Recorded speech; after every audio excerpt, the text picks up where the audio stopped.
జగన్మోహన్ రెడ్డికి ఓటేసి గెలిచిన తర్వాత ఈ రోజు వరకు 5 ఏళ్ళు అయింది. 250 కోట్లు ఖర్చు పెట్టినటువంటి చంద్రబాబు నాయుడు గారు ఆయన ఓడిపోయాడు.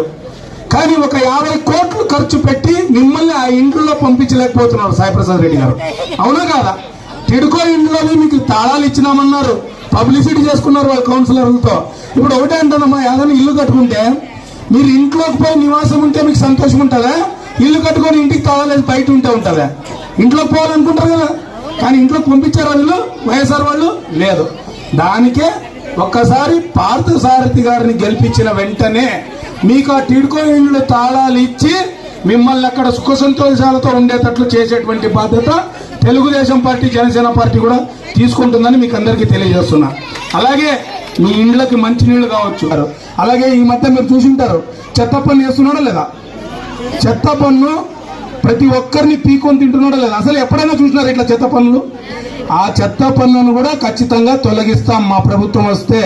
మేము ఒకటే అనేది, మీకు ఇచ్చిన ప్రతి రూపాయి, సంక్షేమం పథకంలో ఇచ్చినటువంటి ప్రతి రూపాయి, ఇప్పుడు ఉదాహరణకు అమ్మ ఒడి కింద జగన్మోహన్ రెడ్డి గారు అందరి బిడ్డలకి వేస్తామన్నారు. కానీ గెలిచిన తర్వాత ఏమన్నాడు? ఒకే బిడ్డకి ఇస్తామన్నాడు. చంద్రబాబు నాయుడు గారు ముఖ్యమంత్రి అయిన తర్వాత జనసేన బీజేపీతో పాటు కలిసి ప్రతి ఒక్క బిడ్డకు, మీ ఇంట్లో ఎంతమంది బిడ్డలు చదువుకున్నా అంతమందికి సంవత్సరానికి 15,000 రూపాయలు అమ్మ వందనం పేరుతో మీకు ఇస్తాడు. దాంతోపాటు పెరిగిపోతున్న గ్యాస్ ధరలను మీరు భరిస్తున్నారా? భరించడానికి చేత అయితే ఉందా? కావట్లేదు. చంద్రబాబు నాయుడు గారు ముఖ్యమంత్రి అయిన తర్వాత మీకు 3 గ్యాస్ సిలిండర్లు సంవత్సరానికి ఉచితంగా ఇస్తారు. అలాగే 18 సంవత్సరాల నుంచి 59 సంవత్సరాల వరకు ఉన్నటువంటి ఆడబిడ్డలు ఏ రోజైనా మీకు పింఛన్ వచ్చిందా? పింఛన్ రావాలంటే 60 ఏళ్ళు పైన ఉండాలి. అది కూడా తెలుగుదేశం పార్టీ వాడా, జనసేన పార్టీ వాడా, వైసీపీ పార్టీ వాడా అని చూసి ఇస్తున్నారు. అవునా కదా? ఏ కులం చూడం, ఏ మతం చూడం, ఏ రాజకీయం చూడం. 18 ఏండ్ల నుంచి 59 ఏండ్లు నిండినటువంటి ప్రతి ఆడబిడ్డకు నెలకి 1,500 రూపాయల చొప్పున సంవత్సరానికి 18,000 రూపాయలు ఇస్తారు ప్రతి ఆడబిడ్డకు. దాంతోపాటు 60 ఏండ్లు నిండినటువంటి అవతాతలకు పబ్లిక్ టాయిలెట్స్ కి సమానం. పబ్లిక్ టాయిలెట్లు ఎందుకు పోవాలమ్మా? ప్రతి ఇంటికి మరుగుదొడ్డి ఉండాల్సిందే. ప్రతి ఇంటికి మరుగుదొడ్డి నేనే సంతకం పెట్టి మీకు అత్త చేయిస్తా, ఇబ్బంది. ఎందుకంటే ఆ మరుగుదొడ్డి డబ్బులు కూడా తినేసాడు ఎమ్మెల్యే సాయిప్రసాద్ రెడ్డి. ఎంత నీచుడో చూడండి. ఆడవాళ్ళకి ఇంటింటికి మరుగుదొడ్లు ఇవ్వమంటే కూడా ఆ డబ్బులు కూడా తినేస్తే ఎట్లా కదా? అది ఉచితంగా ఇవ్వాలి అందరికీ కూడా కదా. మనం పబ్లిక్ టాయిలెట్లు వాడకూడదమ్మా. మనం ఇంట్లోనే టాయిలెట్ కట్టుకోవాలి. ఆడవాళ్ళందరూ ఇంట్లోనే ప్రతి ఇంటికి కూడా నేనే ఉచితంగా కట్టిస్తా, సరేనా? ఓకే. రెండోది ఏంటి? కాలువలు క్లీన్ చేయట్లేదు, దానికి సంబంధించిన కాలువలు లేవు, ఇండ్ల ముందు డ్రైనేజ్ పోతా ఉంది అంటా ఉన్నారమ్మా.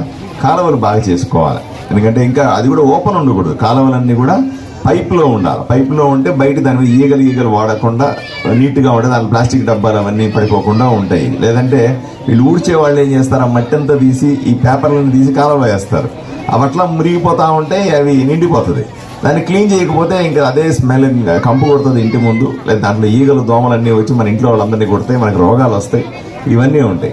దానికి పైప్ లైన్ వేసి నేను నీట్గా దాని డ్రైనేజీని బయటికి పంపించే పని చేస్తా, సరేనా? ఇంకోటి అండి, 5 సంవత్సరాలుగా ఈ ఎమ్మెల్యే ఈ వార్డుకు రాలేదు. ఎందుకు వస్తాడమ్మా?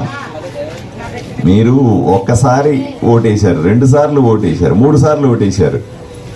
ఆయన ధైర్యం వచ్చేసింది, నేను పోయినా పోకపోయినా ఓటేస్తాను. పోనీ ఈసారి ఓటేస్తారా? వేస్తారా ఎవరన్నా?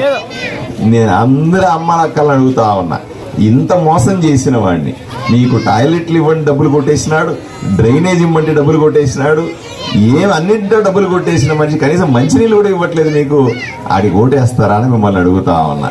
ఆ దుర్మార్గుడు పోతే తప్ప ఈ ఊరికి పట్టిన శని విరగడ కాదు అని మీరందరూ అర్థం చేసుకోవాలి. కాబట్టి మీరందరూ కూడా గట్టిగా నిలబడండి అమ్మా. ఒక్కసారి నన్ను ఆశీర్వదించండి. నేను ఎమ్మెల్యే అయిన తర్వాత మీ అన్నీ కూడా మీ పనులన్నీ చేసి పెడతా. కానీ నా గుర్తు కమలం గుర్తు.